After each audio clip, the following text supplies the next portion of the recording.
ধৃত দলীয় কর্মীর মুক্তির দাবিতে থানায় বিক্ষোভ তৃণমূলের, প্রিজন ভ্যানে তুলতে বাধা।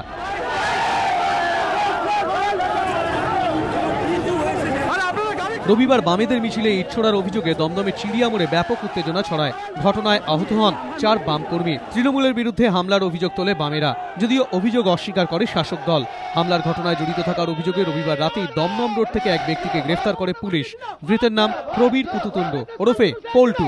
তার গ্রেফতারির প্রতিবাদে সোমবার সকাল থেকে কাশীপুর থানার বাইরে বিক্ষোভ দেখান স্থানীয় তৃণমূল কর্মীরা। বিক্ষোভ চলে অতিরিক্ত ওসি উৎপল মুখোপাধ্যায়কে ঘিরেও।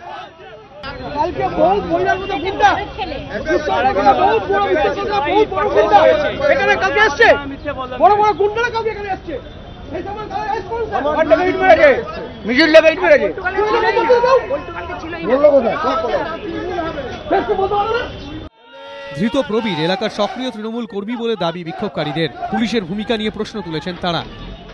আমরা এখানে কারোর সঙ্গে কোনো অশান্তি করতে চাইনি, কিন্তু আমাদের যেভাবে ক্রিমিনালে গাড়িতে গিয়ে রাত্রিবেলা তুলে নিয়ে এসছে, এই জিনিসটা আমরা মেনে নিতে পারিনি। যারা বাইরে থেকে লোক এসে পরিচিত করে আমাদের পার্টিকে বদনাম করার চেষ্টা করছে, তার এগেনস্টেই আমাদের এই প্রতিবাদ। আমরা থানার বাইরে এসেছি, যেভাবে পল্টুকে তুলে নিয়ে আসা হয়েছে। পল্টু চোর না, পল্টু কোনো রেপিস্ট না। সারা দিন রাত্রি তাকে থানার লকআপে। পল্টু আমাদের কর্মী, সহকর্মী, একনিষ্ঠ কর্মী। ধৃতকে আদালতে নিয়ে যাওয়ার সময়ও প্রিজন ভ্যান ঘিরে বিক্ষোভ দেখান তৃণমূল কর্মীরা। পুলিশ সূত্রে খবর, ধৃত প্রবীরের বিরুদ্ধে যে 4টি ধারায় মামলা রুজু হয়েছে তার সবকটি জামিনযোগ্য।